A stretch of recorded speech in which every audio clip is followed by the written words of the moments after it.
Everyone, I am Bhavna and you are watching Bhavna education diary. तो इस video में हम जो ड्यू एलएलबी एडमिशन, जो अंडर ग्रेजुएट और पोस्ट ग्रेजुएट एडमिशन से रिलेटेड काफ़ी सारे स्टूडेंट्स की जो क्वेरीज़ हैं उस पर हम ये वीडियो लेकर आए हैं कि आपको किस तरह से जो है रजिस्ट्रेशन होगा और उसमें जो डॉक्यूमेंट्स लगेंगे उसमें कैसे क्या क्या डॉक्यूमेंट्स लगेंगे क्या नहीं लगेंगे, क्योंकि कास्ट सर्टिफिकेट को लेके काफ़ी सारे स्टूडेंट्स की क्वेरी है। तो हम यहाँ पे स्टार्टिंग से इस प्रोसेस को देखेंगे और उसके बाद यहाँ पे जो जो क्वेरीज होंगी साथ के साथ मैं आपको बताती जाऊँगी। सबसे पहले यहाँ पे आप गूगल में www.du.ac.in पर जब इस साइट पर जाएंगे तो यहाँ पे आपको जो पेज खुल के आएगा वो यहाँ पे ऐसा पेज खुल के आएगा और यहाँ पे आपके होम पे जो है यहाँ पे एडमिशन प्रोसेस के बारे में दिखाया जाएगा। तो अगर आपको अंडर ग्रेजुएट कोर्स के लिए करना है तो आप यूजी एडमिशन पोर्टल पे जाएंगे और अगर आपको पीजी एडमिशन के लिए चाहिए तो आप इसमें जाएंगे। इससे रिलेटेड कुछ स्टूडेंट्स की क्वेरी मैंने देखी है कि एलएलबी जो है, जो डीयू के फैकल्टी ऑफ लॉ में एलएलबी होती है, वो काफ़ी सारे स्टूडेंट्स कंफ्यूज होते हैं कि वो यूजी में आएगा पीजी में, तो वो जो है उसके लिए आपको पीजी के अंदर में अप्लाई करना है। उसके बाद यहाँ पे पहले जब यूजी एडमिशन पोर्टल पे आप क्लिक करेंगे तो उसके बाद आपको जो पेज खुलेगा वो ये खुलेगा। तो यहाँ पे सबसे पहले इसने क्लियरली दिखा दिया है कि एडमिशन जो रजिस्ट्रेशन है उसकी डेट 20 जुलाई है और यहाँ पे पहले जो डेट दी गई थी क्लोजिंग डेट वो 20 जुलाई थी, अब उसे 4 जुलाई कर दिया गया है। तो सबसे पहले यहाँ पे आपका, अगर आपने अभी तक अपनी ईमेल आईडी को लॉगिन नहीं किया है तो आप जो है वो न्यू रजिस्ट्रेशन पे जाइए और न्यू रजिस्ट्रेशन पे अपनी ईमेल आईडी और पासवर्ड को जब आप लॉगिन करेंगे यहाँ पे आपको डीयू की साइट से एक पासवर्ड आएगा, वो आपको याद रखना है। और इससे रिलेटेड यहाँ पे काफ़ी सारी जो आपके डाउट्स हैं उनको भी दिया जाएगा, उससे रिलेटेड जो क्वेरीज हैं उनको दिया गया है। तो ये जो अंडर ग्रेजुएट वाले स्टूडेंट्स हैं उनको यहाँ पे मेरिट बेस्ड और एंट्रेंस बेस्ड, इन दोनों बेस्ड के लिए आपको यही फॉर्म भरना है। और यहाँ पे एक इम्पॉर्टेंट चीज़ ये भी है कि यहाँ पे आपकी जो फ़ीस है वो आपकी रिफंडेबल नहीं है रजिस्ट्रेशन की। तो और यहाँ पे आपको जो फ़ीस है वो पहले ही इसमें पे करनी है। आपका ऐसा नहीं है कि आपने रजिस्टर्ड कर दिया है तो आप फ़ीस जो है वो 4 जुलाई के बाद भी भर सकते हैं। आपको वो फ़ीस अभी ही भरनी है और आपको ये प्रोसेस जो है वो पहले ही करना है, क्योंकि ऐसा होता है काफ़ी सारे स्टूडेंट्स रजिस्टर्ड करते हैं तो इसकी जो साइट है वो काफ़ी ज़्यादा लोड हो जाती है, जिसकी वजह से नेटवर्क इशू, काफ़ी सारे इश्यूज़ आते हैं। तो यहाँ पे सारी गाइडलाइंस दी गई हैं, आप इन्हें ज़रूर पढ़िए। और अगर आपने पहले रजिस्ट्रेशन कर दिया है और उसके बाद का अभी तक आपने प्रोसेस नहीं किया है तो आप यहाँ पे अपनी ईमेल आईडी और जो आपका पासवर्ड था उसको डाल के आप यहाँ पे अपना कैप्चर टाइप करके लॉगिन कर सकते हैं। और फिर उसके बाद यहाँ पे आपको पूरी डिटेल्स दिखा दी जाएगी जब आप लॉगिन कर लेंगे। यहाँ पे उसके बाद ये जो है ये पीजी के लिए है। अब मैंने पीजी का जो पोर्टल खोला है, जब आप यहाँ पर यूजी का ये काम करने के बाद डॉक्यूमेंट्स वगैरह का मैं पीजी के बाद बताऊंगी। पीजी का जब हम लॉगिन कर लेंगे तो पीजी के लिए ऐसे खुलेगा।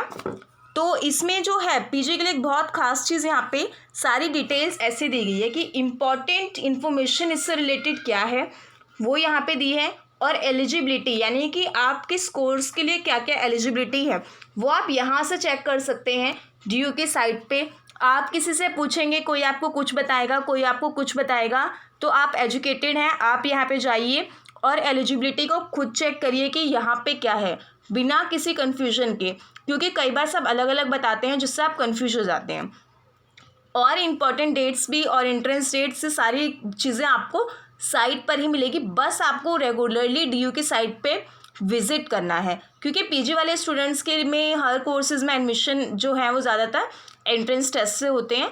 अब यहाँ पे डॉक्यूमेंट अगेन यहाँ पे अगर आपने ऑनलाइन अप्लाई नहीं किया है अभी तक तो आप यहाँ पे लॉगिन भी कर सकते हैं, और अगर आपने अप्लाई कर दिया तो लॉगिन कर सकते हैं, वरना आप न्यू क्रिएट कर सकते हैं, ऊपर ऑप्शन है।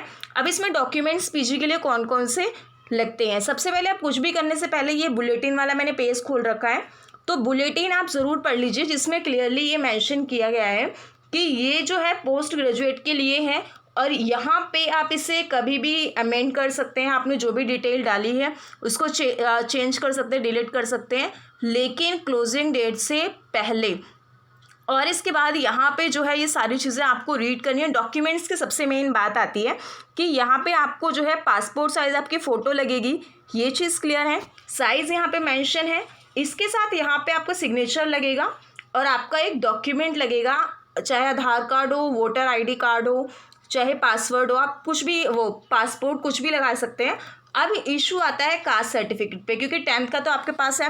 जो कास्ट यहाँ पे सर्टिफिकेट है वो सेल्फ आपके खुद के नाम पे होना चाहिए। और जो दूसरी चीज़ है वो 31 मार्च के बाद का होना चाहिए। अगर आपका पहले है तो आप उसे ऑनलाइन अपडेट करा सकते हैं, और अगर आपका अपडेट है तो वो चल जाएगा। इन केस आपके पास पुराना है और आपने न्यू के लिए अप्लाई किया है और आपके पास न्यू की रिसिप्ट है, तो आप यहाँ पे उस रिसिप्ट को लगा सकते हो। और आपको जब एडमिशन होगा, क्योंकि आपको एडमिशन के टाइम पे दिखाना होता है, चाहे वो काउंसलिंग ऑनलाइन हो चाहे ऑफलाइन, क्योंकि कोविड-19 की वजह से ये जो काउंसलिंग जो होगी हो सकता है आपकी ऑनलाइन हो, तो यहाँ पे लेकिन फिर भी आपको जो है वो ओरिजिनल कास्ट सर्टिफिकेट चाहिए, क्योंकि दिल्ली यूनिवर्सिटी जो है सेंट्रल है, इसीलिए यहाँ पे सेंट्रल सर्टिफिकेट कास्ट का चाहिए होता है। तो वो है अपडेट होना चाहिए। अगर आपने अब तक अपडेट नहीं करवाया है, आप फटाफट ऑनलाइन अप्लाई कर दीजिए। इनकेस आपको रिसिप्ट भी नहीं मिलती है तो यहाँ पे आप जो है अपना पुराना वाला अभी लगा सकते हो, और अपडेट के रिसिप्ट आते ही तो आप उसे भी, अगर इनकेस रजिस्ट्रेशन क्लोज होने से पहले आपको रिसिप्ट मिल जाती है तो आप इसको जो है चेंज कर सकते हो इसमें। और यहाँ पे मेन चीज़ ये है, अगर आपने मान लीजिए कोई कैटेगरी EWS या कुछ भी यहाँ पे भर दिया और काउंसलिंग के टाइम पे आप दिखाने पे अनेबल हो, आप नहीं दिखा पा रहे हो, तो यहाँ पे क्या होता है कि आपको जनरल कैटेगरी में डाल दिया जाएगा। बट ऐसा बिल्कुल भी नहीं है कि आपको रजिस्ट्रेशन कैंसिल कर देंगे, क्योंकि काफ़ी सारे स्टूडेंट्स की क्वेरी थी कि अगर हम भर दें और ना दिखा पाएँ तो कभी हमारा कैंसिल ना कर दें। तो ऐसा कुछ भी नहीं होता है। ये जो है अंडर ग्रेजुएट और पोस्ट ग्रेजुएट दोनों के लिए है। तो ये चीज़ें, ये आपके डाउट्स जो हैं वो ज़्यादा आ रहे थे, जिससे मैंने क्लियर करा है। इसके बाद यहाँ पे आपको नॉर्मल फॉर्मेलिटीज़ जो हैं वो फिल करनी है। आप ये सारा फिल करेंगे, और आपको कोई भी डाउट है आप किसी से पूछिए, वरना सबसे पहले आप इन सबको पढ़ेंगे, आपको कोई भी डाउट नहीं होगा। तो इसके बाद यहाँ पे आप सारी चीज़ें देख लेंगे। एंड में आपका पेमेंट का ऑप्शन आएगा, इसमें सारी चीज़ें ऑप्शंस आपकी गिवन हैं। आपको डॉक्यूमेंट जो हैं किस साइज़ में अपलोड करने हैं वो सारे साइज़ यहाँ पे आपको मेंशन किए गए हैं।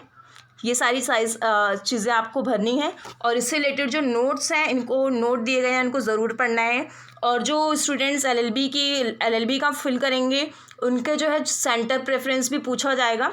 तो सेंटर प्रेफरेंस आपको बहुत सोच समझ के फिल करना है, क्योंकि आप जो सेंटर प्रेफरेंस फिल करोगे वो चेंज नहीं होता है, और एडमिशन के बाद आपको उसी सेंटर के आप जो प्रेफरेंस के बेस पे और आपके मार्क्स के बेस पे आपको एडमिशन दिया जाएगा, आपको सेंटर अलॉट होगा।